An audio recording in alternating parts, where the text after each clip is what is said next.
حدیث شریف راوی دی هغه مبارک فرمایي چې رسول الله صلی الله علیه و آله وسلم مبارک فرمایلی دي چې ان الله تعالی بشک الله تبارک و تعالی طیب پاک دی،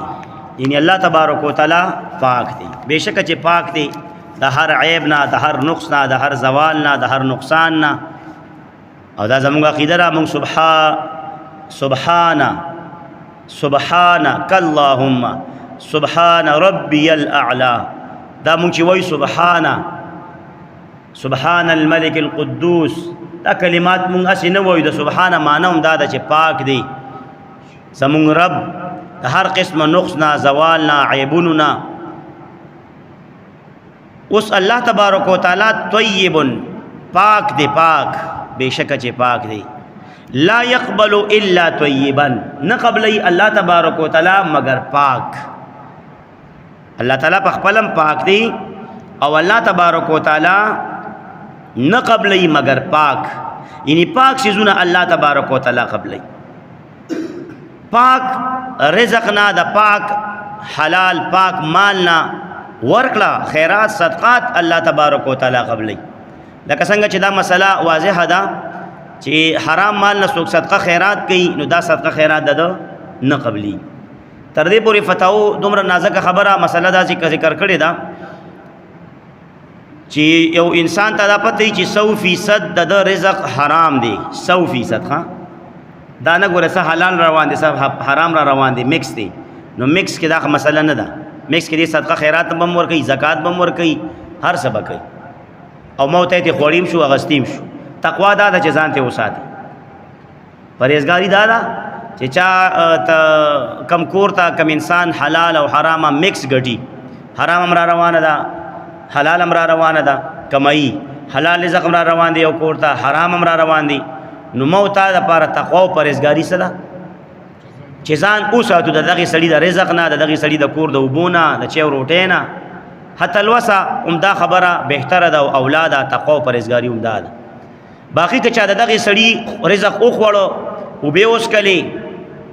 نو ګناګاری کی پینا، ګناګاری کی پیسه کنا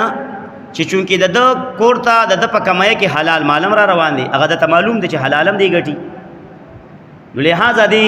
علما بیا دا فرمایي چې دی بدا خیال جوړ کی، خپل ذهن به جوړ کی چې ځا د ما باندې چې کم خوراک دو کو یا مالا د کم رزق راک نو دا هغه حلال ولې مال راک. او پاسبل هم دا چې د حلال نو د تېخي حلال رزق د تېخي تاسو پوهیږئ پاسبل ځکه چې حلاله کمایم را روانه ده هغه کار. باقي اوس یو کس 100% حرام غټي، حرام رزق، حرام مال، نو پدې کې بیا د نه صدقه کیږي نه زکات کیږي، سم دې بد دې نه سور کی. حرام خو پلیت ته، ان الله تعالی طیب لا يقبل الا طیبا. الله پاک پلیت چیزونه نه قبلې، چې قبلې پاک، قبلې پاک. الله په نوم پاک شی ورکه، پاک مال نه زکات ورکه، د پاک مال نه رزق صدقه خیرات ورکه.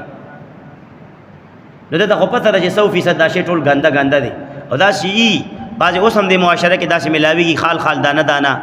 چې کم خلک بالکل حرامه ګټي او هغه پسې څوک تلي دي چې یاره ماله جومات له څه چنده راکړه جومات جوړېږي یا مدرسې دپاره څه راکړه، نو هغه ورته ووایي یاره زما ټوله ګټه حرامه ده، دې کې به ته څه په جومات ولګي. او باقي دا مفتیانو حضراتو علماء فدیم فتوا ده چې په جومات کې حرام مال لګول دا جایز نه دي. په مدرسه هم حرام مال لګول جایز نه دي. 100% ته پته دا حرام جایز نه دي. جمعه د الله کور دی، پاک ځای دی، مقدس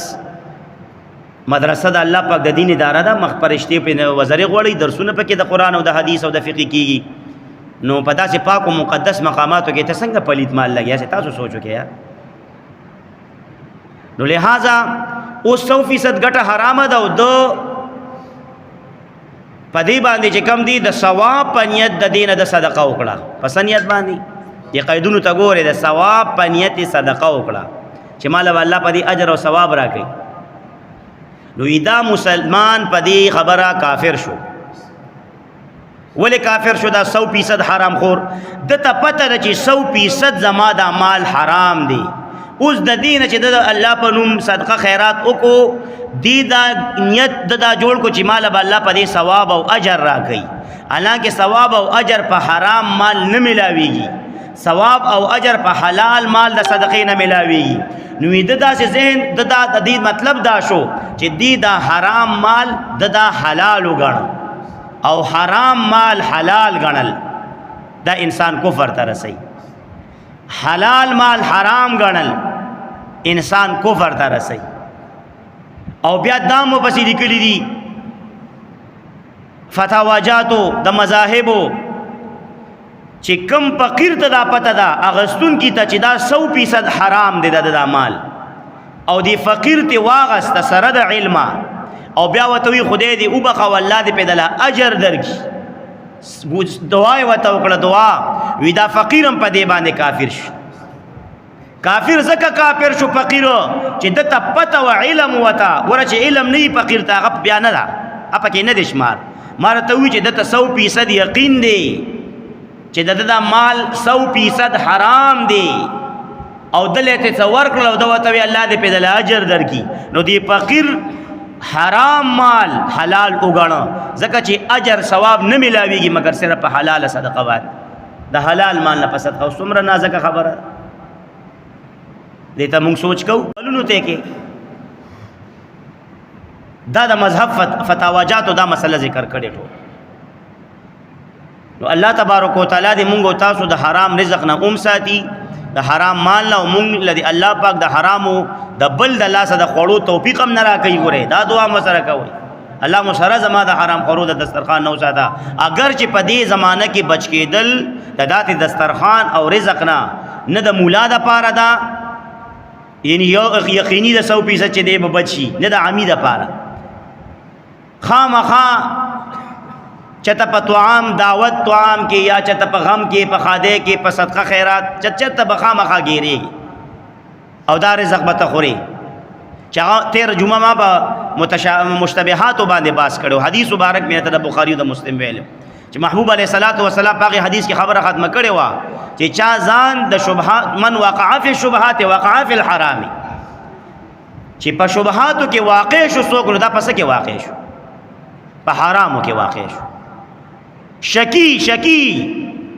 شبهات چې شبهات پکې د چې په شبهاتو کې واقع شو وقع فی الحرام.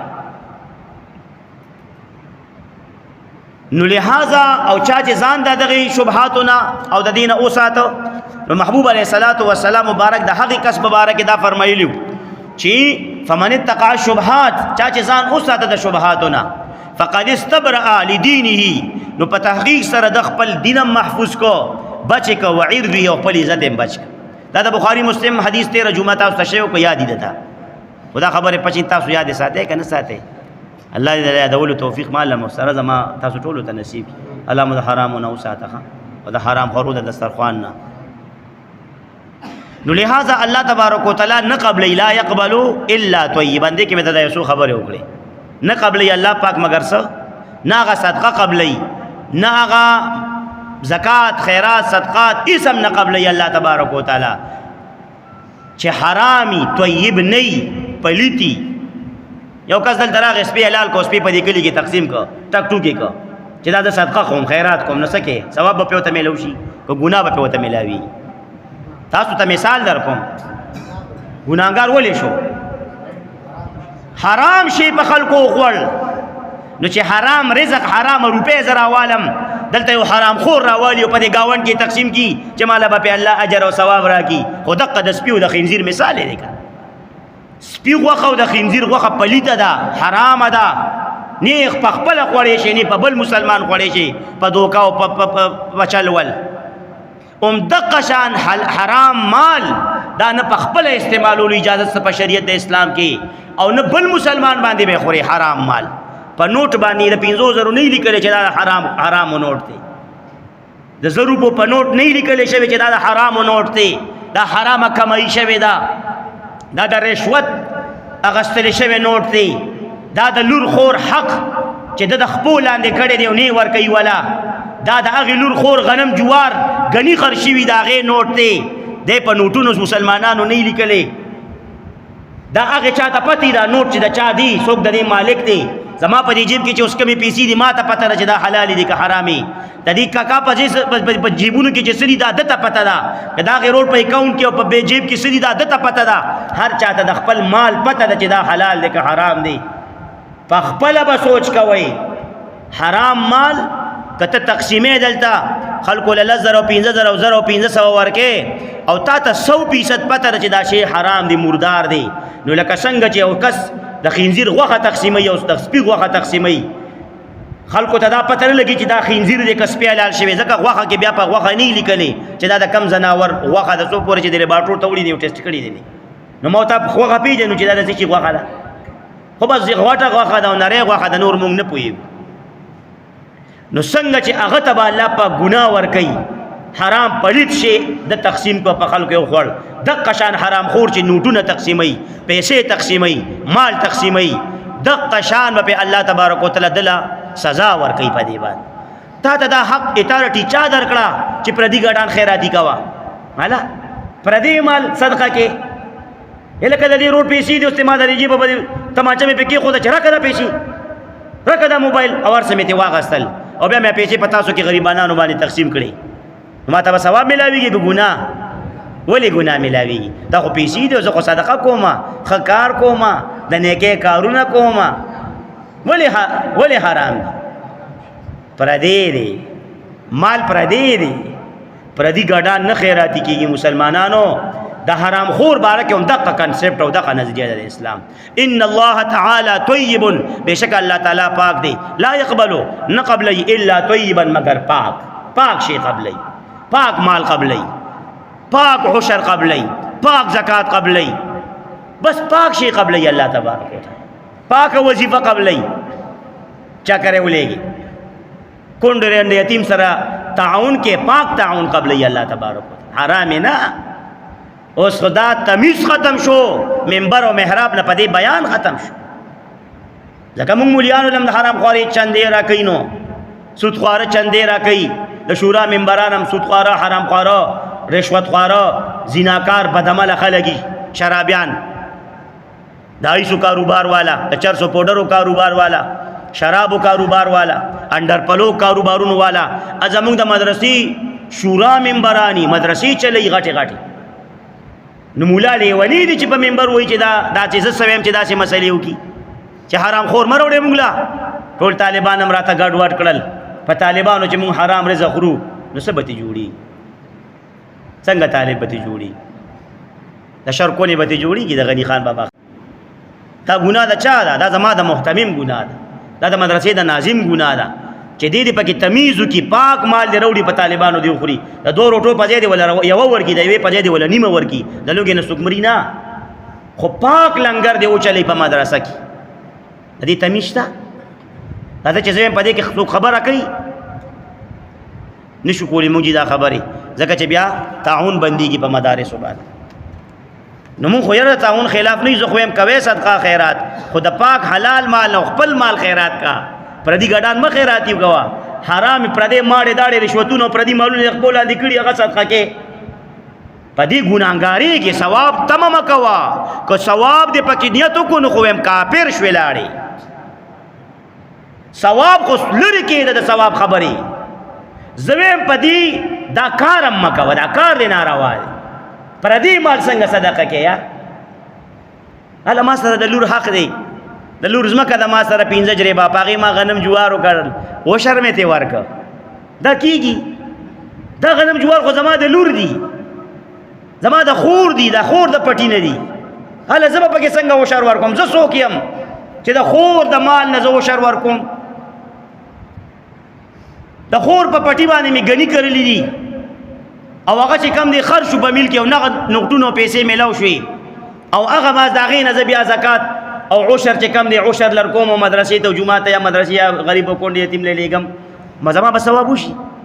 دا خو زما د خور حق دی خور له به دغه ټول پټې حواله کړي او ته خورې دا ستا حق دی څنګه چې د کم پلار نه زه پیدا کړی وم الله تعالی د هغې پلار نه تم پیدا کړی وي الله تعالی ته زما خورې دین په دنیا ستا ما سره دا 15 جربه یا دا جربه یا دا کنال یا دا مرلا غریبانانو مرلې منی چې د خویندو تاسو مرې د خپل لاندې کړي دي او چې کم ډیر مالدار دي ناغي جریبونه او کنالونه د خپل لاندې کړي دي ولې الله تعالی به د دې تپوس نه کوي تاسو داسې مخ خوشالېږئ چې بس دا مولوي صاحب صرف پټو والا ته لګیا دی چا چې اتیا جریب او سل جریب پټې دی دا چې د چا 15 مرلې کول او په هغې کې نیمه مرله د خور رسي هغه نیمې مرلې والا ته مې ورکوله ته حرام خورې نیمه مرله د خور ګیره کړې ده د پلار په جایداد کې دا خو داسې خبرې نه دي ولې څه کې ستا مونځ به قبول شي څه راځه حدیث مبارک وایو که نه چې قبلېږي ستا دعا به قبوله شي حرام خوره راځه تپوس کوو د رسول الله صلی الله علیه و وسلم مبارک نه لا يقبل الا طیبا الله پاک نه قبلې مگر پاک شي الله پاک قبلې په پاک په تفسیر پوه شوي خپل شي حلال مال خپل مال او حلال مال پاک مال دا الله قبلې سپیو خنزیران چې تقسیمې دام الله نه قبلې صدقه کې دا حرام پلیت شي شو دا دې ته موږ پلیت وایو په دین کې حرام دی په شریعت کې کو څوک پردی مال تقسیمي یا د خور حق یا د گاونډي حق یا د بل مسلمان د رشوت په شکل کې خپل کړي دي پردی مال خپل کړي دي قبضه غست یې غلا کړي دا شوکه ډاکې کړي دا یا پردیس مکه د خپل لاندې کړي دا وغیرہ وغیرہ کاروبار کې شراکت دار مرګرو دا غنه مال وو هغه ته زمانه رخصه هغه دوکا کو دا مال د کاروبار کې دا لوبي رواني د شراکت دار مالی وو او د دین بل او د زکات ور کوي او صدقه کوي او خیرات کوي دا ټول الله پاک نه قبلې دلیل په سری د مسلم شریف دا جمله د حدیث مبارک ان الله تعالی طیب لا يقبل الا طیبا نه قبلې الله پاک مړه محبوب علیه الصلاۃ والسلام رحمت للعالمین صلی الله علیه و وسلم دا فتوا د زمانه ده کته ما سره مذهب حنفی نه منی نه مذهب حدیث به د مسلم شریف خو منی کنه په مسلم شریف په حدیث کې فتوا د امام الانبیاء د جناب محمد رسول الله طول و صلی الله علیه و آله وسلم هغه فرمایي چې لا يقبل الا طیبا پاک شي الله قبلې د پاک نه علاوه الله نور نه پلید حرام ماړه داړي دا الله نه قبلې وان الله او بشک الله تعالی امر المؤمنین بما امر به المسلمین الله تبارک وتعالى حکم کړي امر المؤمنین حکم کړي مؤمنانو ته بما په هر غسه امر به المرسلین چې حکم کړي پاغه باندې خپل رسولانو ته رسولان علیهم السلام ته پیغمبرانو علیهم السلام ته اوس پیغمبرانو مبارکانو ته الله پاک څه حکم کړو چې دا حق حکم مؤمنانو تم دی نو دلیل کې امام الانبیاء صلی الله علیه و سلم دو آیتونه وایي یو آیت کې خطاب رسولانو ته دی علیهم السلام په بل آیت کې خطاب مؤمنانو ته دی موږ تاسو ټول مؤمنانو ته فقال تعالى الله تبارک وتعالى فرمایلی دي یا ایها الرسل اے رسولان کلوا خری من الطیبات د پاکو سيزوننا واعملوا صالحا او عمل کوي نیک ټول پیغمبران علیهم السلام ته الله پاک دعوت ورکو چې یا ایها الرسل کلوا تاسو اے رسولانو خری من الطیبات د پاکو سيزوننا خوري مطلب حرام مخوري مردار مخوره هر غشي مخوره مسکا چې هغه حرام دی په شریعت کې بس په دې خو تاسو پوهیږئ کنه کوم شی چې حرام دی د دې حکم د پاکو خوراک د پاک شیز د خوړلو حکم الله پاک په قران مقدس کې چاته ټول رسولانو ته دا حکم الله تبارک وتعالى کړی نو قران مجید خو په اخره کې راغلی دی خدا مصدق دی د تورات زبور انجیل او د سلو صحیفو سابقه هر نبی او رسول مبارک ته الله پاک دا درس ورکړو د خپل د توحید د درس سره سره د لا اله الا الله چې ګوره هي ما رسول او پیغمبره پلیت شي او نه خوري ګوره حرام شي او نه خوري چې خوره کلوا من الطیبات د پاکو سيزونو خوراک کوي د خوراک پاکول اهمیت راغی دومره اهمیت دی چې هر نبی او رسول مبارک الله پاک د حرامونو او د پلیتو د خوراک نه منې کړي د دین پس چې کله رزق حلال کې خوراک پاک کې پاک رسولانو واعملوا صالحا اوس نیک عمل کوي اوس عمل قبلو ما پوهیږئ په دې آیت باندې په دې آیت کې په دې نقطه پوه شوي د واعملوا صالحا ذکر روستو دی د عمل صالح مخکې ذکر دی ایها الرسل کلوا من الطیبات پاک شي خوړل د دې ذکر مخکې الله پاکو کو سپکه نقطه روته نقطه دا روته چې د چا خوراک پاکي او دی عمل صالح کوي نو دغه عمل صالح الله قبلې د چا چې خوراک پلیت حرام دی مردار خوري کدی عمل صالح د قیامت پورې کوي د یو ذره ثواب نه ملاويږي دتا دا نقطه وروته د آیت نه هندوستړي خدای ناراضه وقال تعالی وی الله تبارک وتعالى فرمایلی دي یا ایها الذین آمنوا اے مؤمنانو کلوا خری من طیبات د پاکو سيزوننا دا خبره چاته وا انبیاء کرام علیهم السلام ته چې پاک سيزونه خوري ورپسې وعملوا صالحا اوس ټول مؤمنانو ته الله پاک خدا کوي یا ایها الذین آمنوا کلوا من طیبات خوري د پاکو سيزوننا ما هغه پاک سيزونه رزقناکم چې مونږ درکړي تاسو نو اوس د خوراک پاکول دا رزق پاکول د دې په اهمیت پوه شوي د دې دوه آیتونو دا بیان رسول الله صلی الله علیه و سلم لګیا د صحابه کرام مبارکانو ته کوي او ما هغه حدیث مونږ ته را رسیدلی او تاسو ته بیانوم د مسلم شریف ورپسې مخکې ورېږي ډېر عجیبه جملې دي ثم ذکر الرجل بیا رسول الله صلی الله علیه و سلم چې کله دا درس ورکوي صحابه کرامو ته چې خپل خوراک پاک کې پاک رزق حلال کې نو اوس مثال ولا ورکي وی بیا ذکر کو رسول الله صلی الله علیه و سلم د یو سړی ذکر کوي دا د سړی ذکر کوي مثال پوهه د پاره چې هغه باندې د عاجزه هر یو اثر ښکارا دی سموي د سړی ذکر کوي په مثال په دې حدیث د مسلم شریف کې چې هغه باندې د عاجزه هر یو اثر ښکارا دی وخت تاسو کې د حدیث شریف تاسو په پوهیږئ دا سړی څنګه دی یطیل السفر رومنه خبره ده کې دا چې اوږد سفر کوي یطیل السفر اوږد سفر کوي نو مسافر خو الریډي همدردی قابلی دعاګانې هم قبلېږي الله پاک سره مسافر سره مینم کوي ځکه چې کور کلی بچی ارسي پریخي نه او مسافر که ډیر مالدار دی په خپل وطن کې ډیر مال دولت خو دلته اوس مسافر راغی خدای دې کې د یو وطن د وزیر اعلی او د وزیر اعظم زوی ولې نه دی خو چې دلته راغی دلته په زکات هم کی په مسافر زکات هم کی او په مونږ به حق می مونږ غل چې روټه او د بسترې د کټ د ملاس زیم ورکو دا ټول کلی او کو چا ور نه کو ټول کلی ګناهګار شو د مسافر حقوق دي پد کم ځای کې چې اسا مسافری اوس د باندې یو نه خیدار چې اوږد سفر یې کړی دی یطیل السفر اوږد سفر کوي ها دویمه نه په سره د عاجزه اشعث دی چې کوم دی نو هغه ببر سر دی او دا ویختې ټول په خاورو ککړ دي اشعث اغبره او بیا چې کوم دی په دې مخ باندې د ویختو سره هغه خوري پرتی دي په خوا پیاده مزلې وي پاسونو په خچرو په خوانو مزلې وي چې چا به سفر کو لږ ګنټه 2-3 سوار د هوګت سفر دی نو څنګه شکل به څنګه شو صحابه شو په خاورو شګو کنه خپړې به څنګه شوي صحابه نشو ټولې خړې پړې و نشوي نو دا مسافر سړی چې دی نو دې څه کوي یو اوږد سفر کوي لګیا دی بل اشعث اخبره دې چې کم دی نو ببر سر دی په خاورو ککړ دی مخ او سر سي د خاورو څخه دی داسې حالت دی اوس په دې حالت کې د عاجزه یمد یدیه الی السما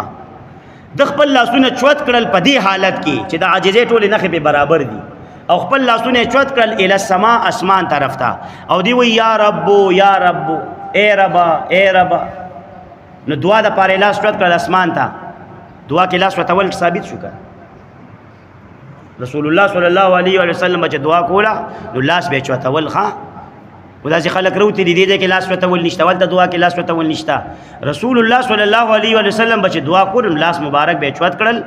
او لاسونه مبارک په دوه اندازو چوتول ثابت دي یو چې کم دي صلات استسقا کې دومره رسول چوت کړل باران د خپل رب نه غوښتو رسول الله صلی الله علیه و سلم راوی فرمایي چې ترخونه مبارک او سپینوالی مونږ ولید تک سپین ترخونه مبارک د محبوب علیه الصلاۃ والسلام او یو نور او رڼا به دغه اغینه خطا او خوشبویانه به خطي نو یو دومره لاس وتول په دعا کې ثابت دام ټیک دي خو چونکې د اسمان د طرفه باران غوښتو خپل رب ته یا رب نو دون لاس وتول هم جایز دي په دعا کې او دون لاس هم چوتول جایز دي چې سینې سره د لاس برابر شي مونږ هم حالاتو کې داسې کوو سینې سره لاس برابر شي او چې دعا به وکړو په مخ مبارک باندې لاسونه رسول الله صلی الله علیه و سلم مبارک را کاغل په دې موضوع ما ځان له پوره بیان کړی دی چې دې تاسو نه ارشي چې تجادي غي ته بیان نو صحیح حدیثونه په دې دوه خبرو راغلي خو اوس دې کې سره دې کې کس یمد یدیه الى السما اسمان طرف ته لاس چوت کړل یا رب دعا کیا اے ربا خجی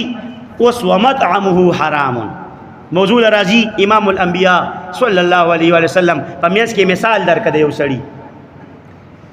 او دی ومطعمه حرام د دې سړی خوراک حرام دی ومشربه حرام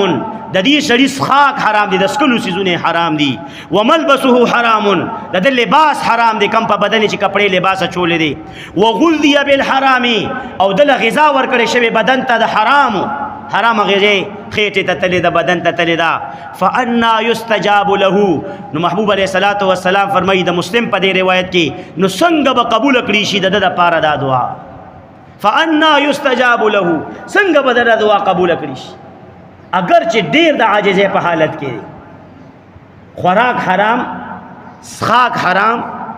لباس حرام غذا حرام څلور وانه شیزونه ذکر کړل دینه دا پته لګي چې خوراک بم د حرامو نه په خوراک کې ځان ساتي د سکلو پشي کې بم د حرامو نه ځان ساتي کپڑا او لباس چې په بدن چې دی کې بم د حرامو نه ځان ساتي کما خېټه تصور چې کما غذا دی کې بم د حرامو نه ځان ساتي کله ته مؤمن وي مسلمان وي او په دې آیتونو په دې حدیثونو د عملی ندی شزونو بزان ساتي نو چې دا څلور شیزونه د حرام دي نو څنګه بدر دعا قبول کړي شي د دې حدیث دا پته لګي محدثین کرام فرمایي چې د حرام خور سړي دغه که هر قسم حرام خور ها یہ کپڑا حرام وا یہ غذا د نخېټه د حرام تلې وا یا چې کم دینو د خوراک حرام او یہ څښاک حرام نو د دې حرام خور سړي دعا نه قبليږي د دې حدیث نه پته ولای در دعا نه قبلي یو پیرا مسلم شریف کې دا حدیث مبارک دی انس بن مالک رضی الله تعالی عنہ راغی الله صلی الله علیه وسلم الله تبارک وتعالى ته دعا غواړه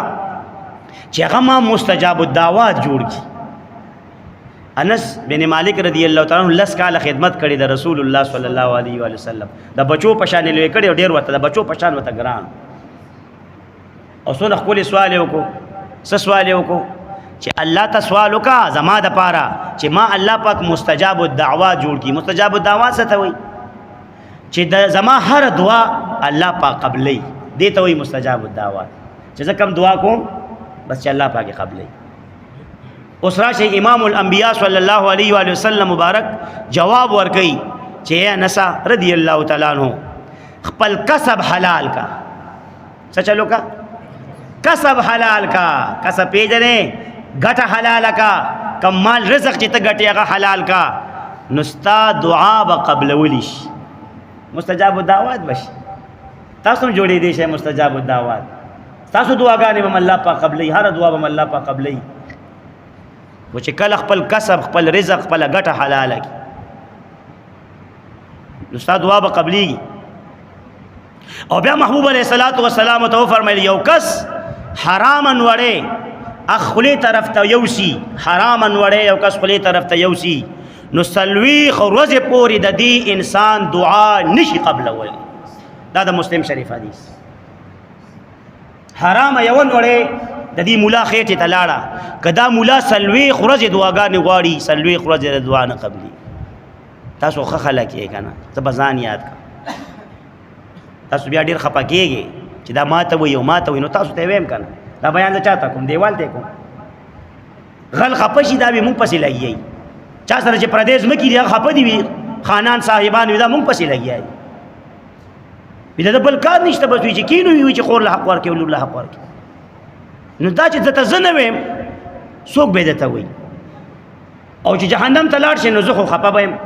ته به پکې خوشحاله خو زه خو خپه کېږم چې تاسو کې هر یو جهنم ته ځي نو زه درته نصیحت نه کوم نو څوک به راته کوي چې د دې منبر نه کله تاسو ته دا نصیحت خبرې بندې شوې په جنازه بندې شوې په درېیمه په جرګه کې بندې شوې نو بیا به دا معاشره ټیک شي تاسو به د جنت د تلو حقدار بیا څنګه جوړېږي نو مهرباني وکړئ دا خبرې د خپل د فایدې وګڼئ دا حدیث تاسو د فایدې او د حرامو نه ځان وساتئ خپل رزق حلال کا، خپل کسب حلال کا. کسب ذکر دی په دې حدیث کې کمی طریقې سره چې تاسو مال ګټې دغه کار ته سوي کسب. څوک ګلکار دی کسب کوي، دغه څوک د ترکاڼې کسب کوي، څوک مزدوری کوي مزدوري کسب کوي، څوک به کچا خختې په جوړي داغي کسب کوي، څوک به ټریکټر چلی ډرایور دی داغي کسب کوي، څوک درزي دی داغي کسب کوي، څوک به نوکری کوي، ټیچر دی ټیچینګ کوي، سکول کالج وغیرہ داغي کسب کوي. خدا ټول کسبونه دي. هر هغه کار چې تاسو په رزق بچول او خپل خېټه لګټې مور پلار لا دې ته کسب وای. نو دا کسب څخه محبوب علیه الصلاۃ والسلام فرمایي سونه خپل فارموله خو انس بن مالک رضی الله تعالی عنہ ته اگر اغلو چې الله ته سوال وکړي چې ما خدای مستجاب دعوت کی زما هر دعا الله قبلې. محبوب ته فرمایل کسب حلال کا ستا دعا به قبل ولیش. دا مونږ د پارم دې کې سبق دی د حلالیس انسان دعاګانې قبلي. تاسو چې کله په ژوندۍ کې مسله راځي دا مګورا چې دا میا دي که مولا دی، پیر دی که مرید دی، امید دی که هر څوک دی، چې کم انسان حلالي دی خپل مټو حلال رزق ګټي نو دغه انسان ته ووایه پټ په غوږ کې وایي زما دا پلان کې مسله ده، الله تبارک وتعالی ته زما دپاره لږ دعا وکړه، که نفل کې که فرض مونځ نه پس کې خو ما ته لږ دعا وکړه چې خدای زما دا مسلې حل کړي. حلالي سړي ته به وایي، حرام خور ته مونږ وایو صاحبه دعا وکړه. خره ته پته چې حرام خوري حرام رزق دی، صاحبه دعا وکړه مونږ ته دعا وکړه.